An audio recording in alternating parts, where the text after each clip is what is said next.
أعوذ بالله من الشيطان الرجيم بسم الله الرحمن الرحيم ولما بلغ أشده آتيناه حكما وعلما وكذلك نجزي المحسنين. اور جب وہ اپنی جوانی کو پہنچے تو ہم نے ان کو دانائی اور علم بخشا، اور نیکوکاروں کو ہم اسی طرح بدلہ دیا کرتے ہیں. وراودته التي هو في بيتها عن نفسه وغلقت الأبواب وقالت هيت لك قال معاذ الله إنه ربي أحسن مثواي إنه لا يفلح الظالمون. تو جس عورت کے گھر میں وہ رہتے تھے اس نے ان کو اپنی طرف مائل کرنا چاہا اور دروازے بند کر کے کہنے لگی یوسف جلدی آؤ. انہوں نے کہا کہ اللہ پناہ میں رکھے، وہ یعنی تمہارے میاں تو میرے آقا ہیں، انہوں نے مجھے اچھی طرح سے رکھا ہے، میں ایسا ظلم نہیں کر سکتا. بے شک ظالم لوگ فلاح نہیں پائیں گے. ہماری یہ آیت جو ہے یہ پڑھیں گے یہاں سے ہم آج.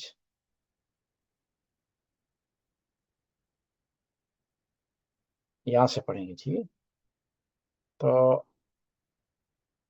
آپ میں سے کو پڑھنے کا جو ہے وہ شفق یا ذوق رکھتا ہے تو آپ بھی پڑھ سکتے ہیں، ورنہ میں پڑھتا ہوں، پھر شروع کرتے ہیں. اس کے بعد ترجمہ انگلش کا آپ کو 2-3 اس کا تعارف کرواتے ہیں اچھے ترجموں کا، پھر اس کے بعد آپ کی خدمت میں ہوگا کہ ہم تفسیر کریں گے. آپ میں سے کوئی یا اس آیت سے پڑھنا پسند کرے گا؟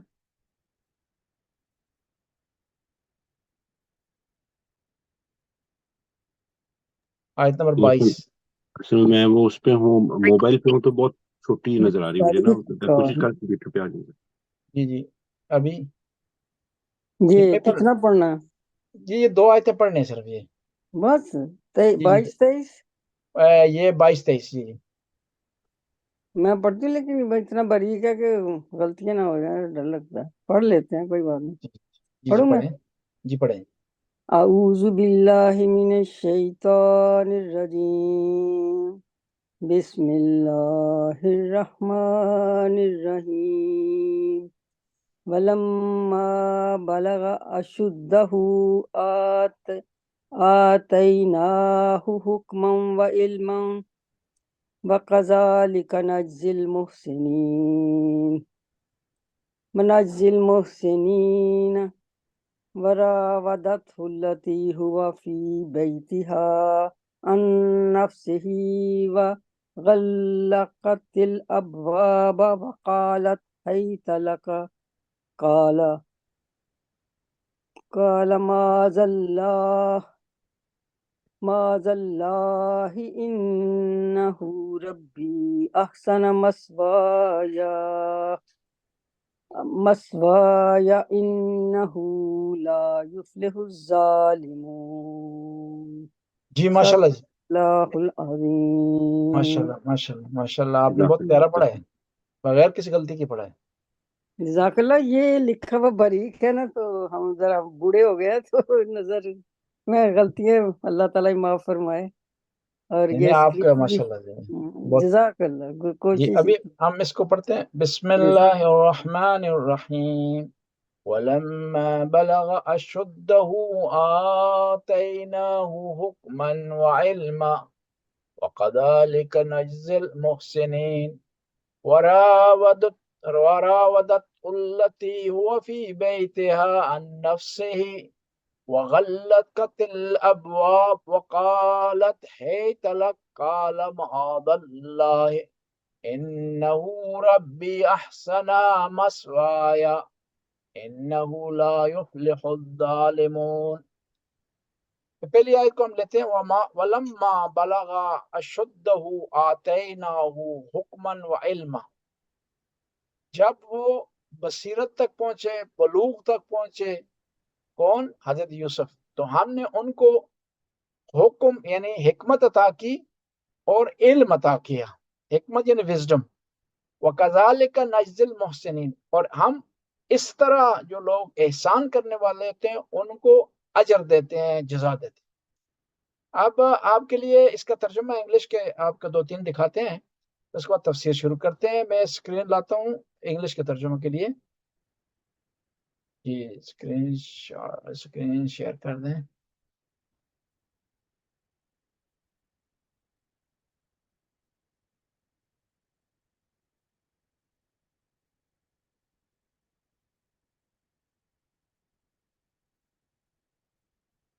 یہ آ گئی۔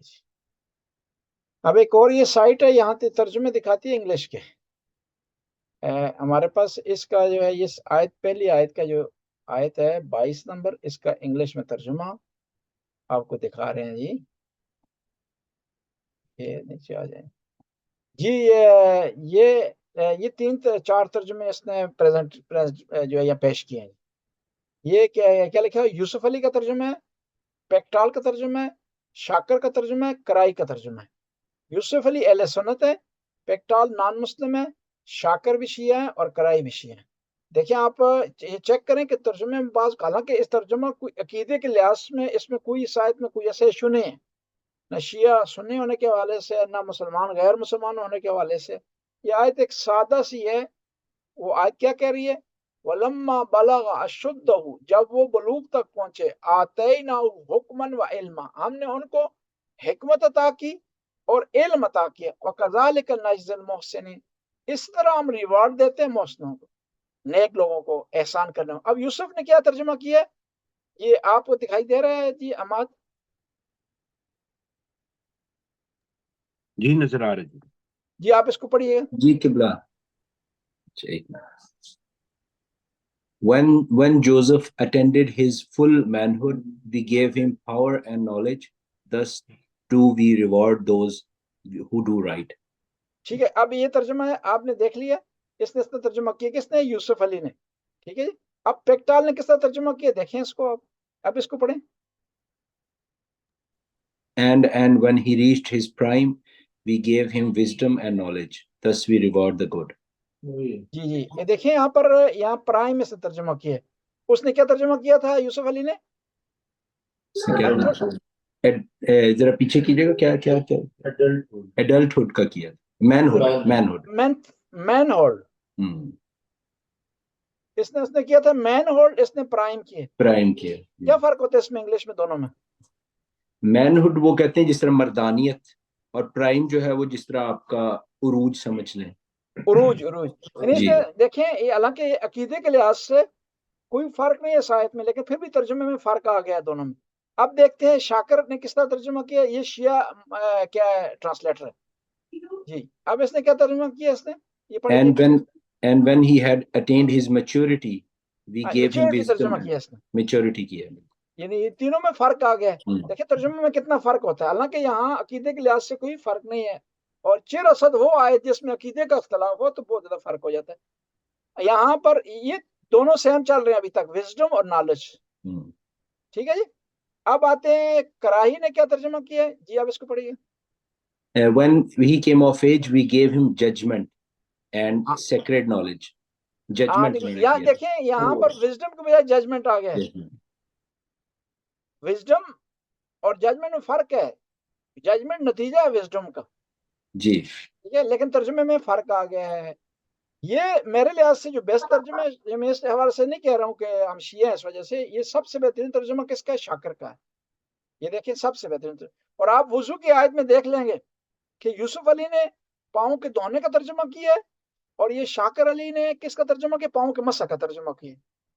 لیکن آپ جو ہے اگر جو ہے وہ لیں اس کو، ایک ایسے آدمی کو لیں کہ جو نہ شیعہ اور سنی، تو وہ بھی ترجمہ اس کا مسح کا کرے گا جی۔ اب ہم چلتے ہیں دوبارہ جو ہے وہ اس کی طرف، آیت کی طرف، اور اس کا ترجمہ اور تفسیر آپ کی خدمت پیش کرتے ہیں۔ دوبارہ اسکرین شیئر کرتے ہیں، اور پیچھے جو ہے جہاں سورہ یوسف تھی،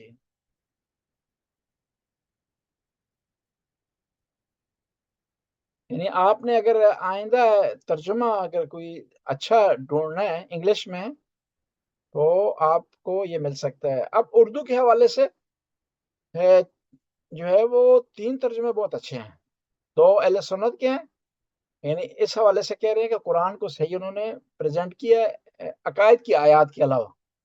اختلافی اور عقائد کی آیات کے علاوہ انہوں نے صحیح پریزنٹ کیا، ایک مولانا مودودی نے اور دوسرا محمد حسین جلندری. لیکن عقائد میں وہ ظاہر ہے ان کا اپنا عقیدہ ہے، اپنا ان کا ایک فیت ہے، اس کو انہوں نے مد نظر رکھا ہے اور پھر ترجمہ کیا ہے آیات کا. لیکن جو سب سے بہترین ترجمہ ہے وہ محسن النجفی کا ہے. اس کی خصوصیت ایک یہ ہے کہ انہوں نے خوب عربی کو سمجھا ہے. دوسرا یہ ہے کہ کیونکہ وہ خود اہل زبان نہیں تھی تو آسان اردو انہوں نے استعمال کی ہے. ذیشان حیدر جوادی کیونکہ اہل زبان تھے تو انہوں نے سخت اردو استعمال کی ہے، مشکل الفاظ وہ لائے ہیں. محسن نجفی نے آسان الفاظ جو ہے وہ اس میں ترجمہ کیا ہے. اب یہاں آتے ہیں وَلَمَّا بَلَغَ أَشُدَّهُ آتَيْنَاهُ حُكْمًا وَعِلْمًا، کہ جب وہ بلوغ تک پہنچے، میچورمنٹ تک پہنچے تو ہم نے ان کو حکمت، وزڈم عطا کی اور علم عطا کیا. وَكَذَلِكَ نَجْزِي الْمُحْسِنِينَ، ہم اس طرح جو لوگ نیک ہوتے ہیں، احسان کرنے والے ہوتے ہیں، ان کو جزا عطا کرتے ہیں، انعام دیتے ہیں. یہاں پر اس آیت سے پتہ چلتا ہے کہ علم و حکمت سے پہلے ضروری ہے کہ اس آدمی کے پاس ظرفیت ہو، گنجائش ہو، سیاہ صدر ہو، تو پھر اس کے بعد وہ علم اس کو فائدہ دے سکتے ہیں. ورنہ ایک آدمی جو سمجھدار نہیں ہے، بلوغ تک نہیں پہنچا، سمجھداری تک نہیں پہنچا، تو وہ علم و حکمت اس کو فائدہ نہیں پہنچا سکتا بلکہ الٹا نقصان پہنچائے گا. دیکھیں نا، اس وقت دنیا میں سب سے زیادہ نالج امریکہ میں، اس میں کوئی شک نہیں، بہت بڑا ملک ہے، ٹیکنالوجی ہے. لیکن وہی امریکہ اتنی بڑی ٹیکنالوجی، اتنی بڑی جو ہے مشینری رکھنے کے باوجود اس نے کیا کیا، وہ واحد ملک ہے جس نے بم استعمال کیا ہے. یعنی اس کا مطلب یہ ہے کہ اس کے پاس علم آ گیا ہے اور ٹیکنالوجی آ گئی ہے، لیکن اس کے ساتھ کیا، اس کے پاس کیا ہے، حکمت نہیں ہے، سمجھداری نہیں ہے، اور کیا ہے، انسانی بلوغ نہیں ہے. اور جب جس کے پاس انسانی بلوغ نہ ہو تو اس کو علم و حکمت فائدے کے بجائے نقصان پہنچا سکتا ہے.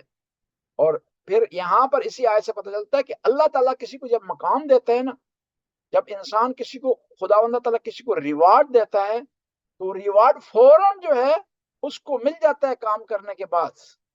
وہ ریوارڈ کس صورت میں ہوتا ہے؟ ایک تو اس کو اطمینان حاصل ہو جاتا ہے، سکون اس کو حاصل ہوتا ہے کہ میں نے خدا کے راستے میں کام کیا. دوسرا دنیاوی لحاظ سے اس کو ترقی ملتی ہے. تیسرا اس کو ریوارڈ آخرت میں ملے گا. اور اسی آیت سے پتہ چلتا ہے کہ جو انبیاء کا علم ہے وہ علم اکتسابی نہیں ہے، حصولی نہیں ہے، بلکہ ہبہ الہ ہے اللہ تعالیٰ کی طرف سے. یعنی انبیاء کا علم ہمارے علم کی طرح نہیں ہے کہ ہم کلاس جائیں، یونیورسٹی پڑھیں اور کچھ سیکھیں، کتاب پڑھیں، تجربے سے حاصل ہو. بلکہ انبیاء کا جو علم ہے یا آئمہ اطہار کا جو علم ہے وہ اللہ کی طرف سے ہبہ ہے. اب سوال ہی پیدا ہوتا ہے یہ کیسے ہے؟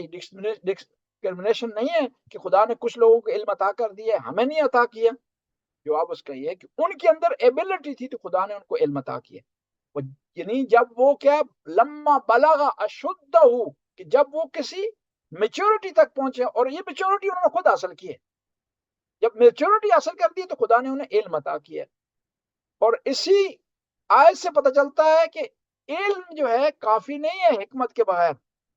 علم کے ساتھ حکمت کا ہونا بھی ضروری ہے، علم کے ساتھ سمجھداری کا ہونا بھی ضروری ہے، علم کے ساتھ سیاہ صدر کا ہونا بھی ضروری ہے، علم کے ساتھ انسان کے اندر عقل بھی ہونا چاہیے.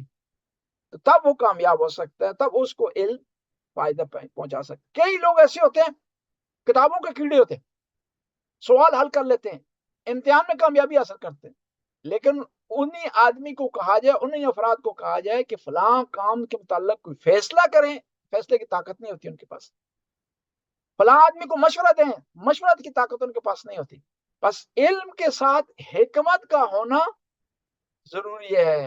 اور اسی آیت میں پتہ چلتا ہے کہ جب آپ کسی کو کوئی مقام عطا کر رہے ہیں نا، کوئی اس کو کریڈٹ دے رہے ہیں، کوئی ریوارڈ دے رہے ہیں، تو ساتھ اس کو بتائیں بھی کہ کس وجہ سے اس کو کریڈٹ دیا جا رہا ہے، کس وجہ سے اس کو یہ مقام دیا جا رہا ہے، کس وجہ سے اس کو، اس کے مرتبے کو بڑھایا جا رہا ہے، تاکہ اس کو بھی احساس ہو اور دوسرے افراد سنیں تو ان کو بھی شوق پیدا ہو، ترغیب پیدا ہو کہ یہ جو مقام مل رہا ہے رشتہ داری کی بنیاد پر نہیں مل رہا، دوستی کی بنیاد پر نہیں مل رہا، محنت کی بنیاد پر مل رہا، تاکہ وہ لوگ بھی جو حسد کر رہے ہیں ان کے دروازے بھی بند ہو جائیں، ان کو بھی موقع ملے اور شکایت کا موقع انہیں نہ ملے کہ بھائی اس آدمی کو خواہ مخواہ انہوں نے نبوت دے دی ہے، مقام دے دی، نہیں، یہ انہوں نے مصیبتیں کاٹی ہیں، مشکلات کاٹی ہیں، سختی برداشت کی ہے، اپنے آپ کو تیار کیا، تو خدا نے ان کو کیا عطا کی ہے؟ نبوت عطا کی ہے، حکمت عطا کی ہے، علم عطا کی ہے۔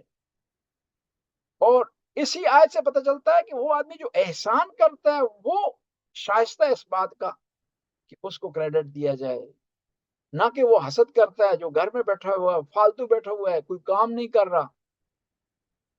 اسی آیت سے ایک اور نقطہ نکلتا ہے کہ اس دنیا میں بھی نیک لوگوں کو خدا جو ہے وہ ریوارڈ دیتا ہے اور ان کے کام کی پاداش دیتا ہے۔ آخرت میں تو انہیں ضرور ملے گی، لیکن اس دنیا میں بھی انہیں نیکی کا بدلہ ملے گا، مختلف صورتوں میں، مختلف انداز میں خدا تعالیٰ ان کو عطا کرے گا۔ اب اگلی آیت کی طرف آتے ہیں، وراودت التی وفی بیتہا عن نفسہ، وہ عورت جس کے گھر میں یوسف تھے اس نے یوسف کو اپنی طرف مائل کرنے کی کوشش کی۔ دیکھیں نا قرآن کتنا پیارا انداز بتا رہا ہے، عورت کا نام نہیں لیا، یعنی وہ گناہگار ہے، خطا کار ہے، یوسف کو گناہ پر اکسا رہی ہے، لیکن پھر بھی خدا ادب کا خیال رکھ رہا ہے کہ اس کا نام نہیں لے رہا، کیونکہ نام لینے کا مقصد نہیں ہے، یا درس دینا ہے، درس عمل کے ذریعے اس کا پتہ چلتا ہے، اور درس عمل کے ذریعے حاصل کیا جا سکتا ہے، افراد اس میں مہم امپورٹنٹ نہیں ہے۔ اور اسی آیت یہ کہتا ہے وراودت التی، اس نے آنا جانا شروع کر دیا، اصل معنی یہ مراودہ شروع کر دیا، کس نے؟ اس عورت نے جس کے گھر میں یوسف تھے۔ یعنی یہ بتا رہی ہے آیت کہ گناہ یکدم نہیں ہو جاتا، پھٹ سے نہیں ہو جاتا، اس کے زمینیں فراہم کی جاتے ہیں، آہستہ آہستہ گناہ آگے بڑھتا ہے۔ یعنی اگر آپ چاہتے ہیں نا گناہ کو روکیں تو پہلے سٹیپ سے آپ کو روکنا پڑے گا۔ بچوں کو برے دوستوں کے ساتھ جانے سے منع کریں، یہ نہ کہیں کہ یہ ایک دن دو دن جانے سے کیا ہوتا ہے، یہ نہ کہیں یہ تو بازار جا رہے ہیں اکٹھے، یہ نہ کہیں یہ تو اسکول میں اس انداز میں اکٹھے ہیں، کوئی مسئلہ نہیں ہے، نہیں، آہستہ آہستہ گناہ کا زمینہ فراہم ہوتا ہے اور گراؤنڈ اس کا بنتا ہے، اور پھر نتیجہ کہاں پہنچتا ہے؟ وراودت التی وفی بیتہا عن نفسہ، اس عورت نے جس کے گھر میں یوسف تھے اس نے یوسف کو آہستہ آہستہ اپنی طرف مائل کرنے کی کوشش کی، اور جب آہستہ آہستہ اس نے سے کیا وغلقت الابواب، معاملہ یہاں پہنچ دیا کہ اس نے سارے دروازے بند کر دیے۔ اس آیت سے ایک اور نقطہ نکلتا ہے، انسان مرد کتنا ہی پاک اور صاف کیوں نہ ہو تو وہ بچ نہیں سکتا اگر اس کے مد مقابل شرارتی ہے، شیطان اس میں آ گیا، وسوسہ اس کے ذہن میں آ گیا، اس پر ہوس غالب ہو گیا، تو پھر بھی گناہ کا زمینہ فراہم ہو سکتا ہے۔ بس یہ نہ کہیں کہ ہمارے بچے پاک ہیں، صاف ہیں، نیک ہیں، اور یہ آپ کے بچے کا پاک صاف اور نیک ہونا کافی نہیں ہے۔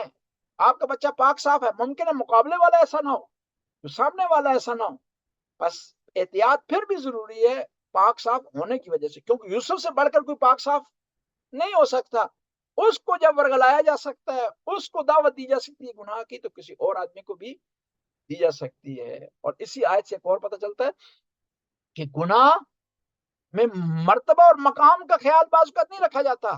یہ کون ہے عورت؟ عزیز مصر کی بیوی ہے، کتنی پوسٹ ہے اس کے پاس، کتنا بڑا مقام ہے، لیکن یہ بھی گناہ کی طرف چلے گی، تو اس کا مطلب یہ ہے کہ ہر کوئی آدمی گناہ کی طرف جا سکتا ہے، اس کو گھمنڈ نہیں کرنا چاہیے کہ وہ پاک ہے، نیک ہے، پارسا ہے۔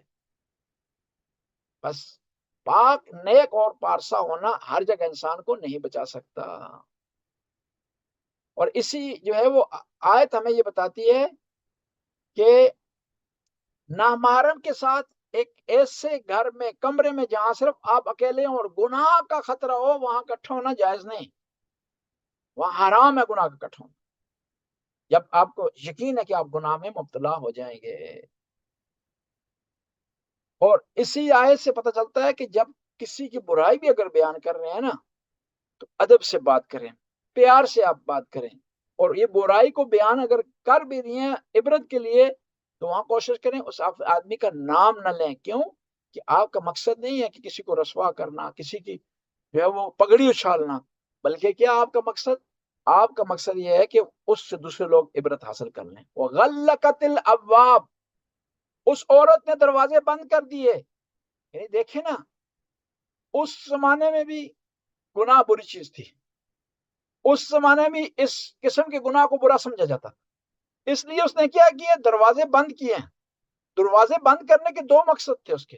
ایک مقصد یہ تھا کہ کچھ اور دیکھے نا، یعنی وہ گناہ کر رہی ہے، غلطی کر رہی ہے، لیکن نہیں چاہتی کوئی اس کو دیکھے. اور دوسرا اس کا مقصد یہ تھا کہ دروازے بند کرنے کا کہ یوسف بھاگ نہ جائیں، نکل نہ جائیں، اس سے بچ نہ جائیں. یہاں پر اس نے کیا غلقت الابواب، دروازے بند کیے. وقالت ہے تلک، اور یوسف علیہ السلام کو اپنی طرف بلانے کی کوشش کی اس نے. کس نے؟ نام اس کا تاریخ نے بیان کیا، لیکن قرآن میں اس کا نام نہیں بیان کیا. وہ کون ہے؟ عزیز مصر کی زوجہ ہے. اور کیا ہے؟ عزیز مصر کی زوجہ. نام ان کا جو تاریخ نے جو بیان کیا وہ زلیخا ہے. اسی آیت سے ایک اور پتہ چلتا ہے کہ دروازے بند کر دیے گئے ہیں، سارے اسباب فراہم ہو گئے ہیں، لیکن خدا جس کو رکھے کون اس کو چکھے. یعنی اس نے سارے انتظامات کر دیے گناہ کے، وہ سمجھ رہی ہے اپنی طرف سے کہ کامیاب ہو جائے گی، لیکن کیونکہ حضرت یوسف خدا ان کے ساتھ ہے، خدا ان کی حفاظت کرنے والا ہے، خدا ان کو بچانے والا ہے، تو کیا ہوا؟ خدا نے ان کو بچا لیا. پر یہ ہمیشہ یاد رکھیں نا، کہیں آپ پھنس جائیں اور سارے اسباب آپ کے خلاف ہوں، ایک امید آپ کی رہے گی. کون ہے وہ امید دینے والا؟ کون ہے جو آپ کو بچا سکتا ہے؟ کون ہے آپ کی جو حفاظت کر سکتے؟ وہ خداوند تعالیٰ کی ذات. ورنہ حضرت یوسف ان کے پاس چارہ نہیں ہے، دروازے سارے بند کر دیے ہیں. عورت کون ہے؟ بادشاہ کی بیوی ہے، سارے اختیارات اس کے پاس ہیں، اور اب وہ الزام بھی لگا سکتی ہے، سب کچھ کر سکتی ہے. لیکن کون ہے حضرت یوسف کے ساتھ؟ خداوند تعالیٰ کی ذات.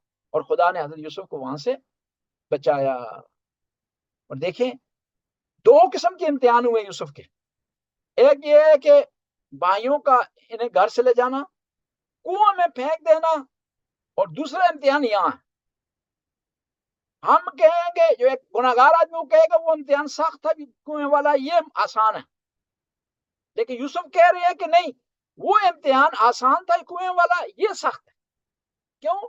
اس میں ظاہری طور پر نقصان ہے، اس میں ظاہری طور خسارہ ہے، لیکن اس میں دینی خسارہ ہے، گناہ ہے، خدا کی نافرمانی ہے، اور خدا کے حکم سے عدولی ہے.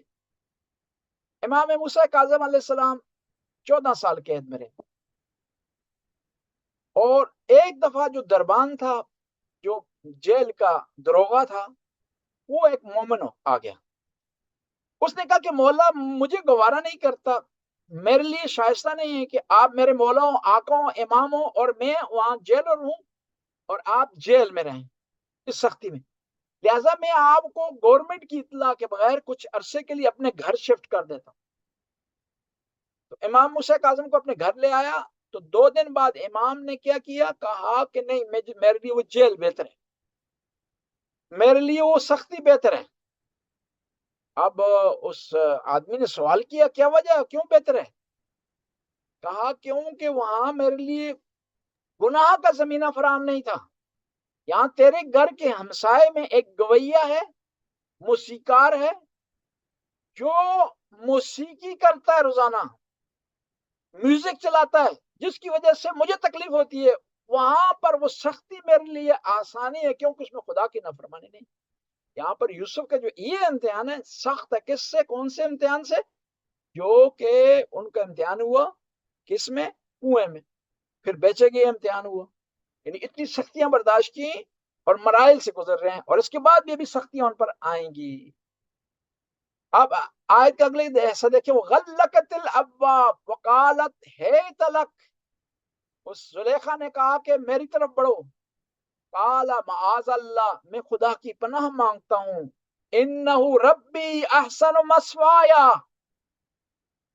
کہ وہ کہہ رہے ہیں کہ خدا کی پناہ مانگتا ہوں. انہ ربی، اس کے 2 ترجمے کیے ہیں علماء نے. ایک تو یہ ترجمہ کیا انہ، ہو کی جو پروناؤن ہے یہ پلٹ رہی ہے عزیز مصر کی طرف، کہ یہ تمہارا جو شوہر میرا پالنے والا ہے، میرا خیال رکھنے والا ہے، میں نہیں چاہتا ہوں کہ اس کی خیانت کروں، اس کے خلاف جو۔ دوسرا معنی یہ ہے کہ یہ ضمیر اللہ کی طرف پلٹ رہی ہے، انہ ربی، اللہ میرا رب ہے، احسن مسوایا، جس نے میرا بہت خیال رکھا ہے، مجھے نعمتوں سے نوازا ہے، میرا حفاظت میری کی ہے، مجھے یہاں تک پہنچایا، میں کس طرح ہو سکتا ہوں اس کی نافرمانی کروں؟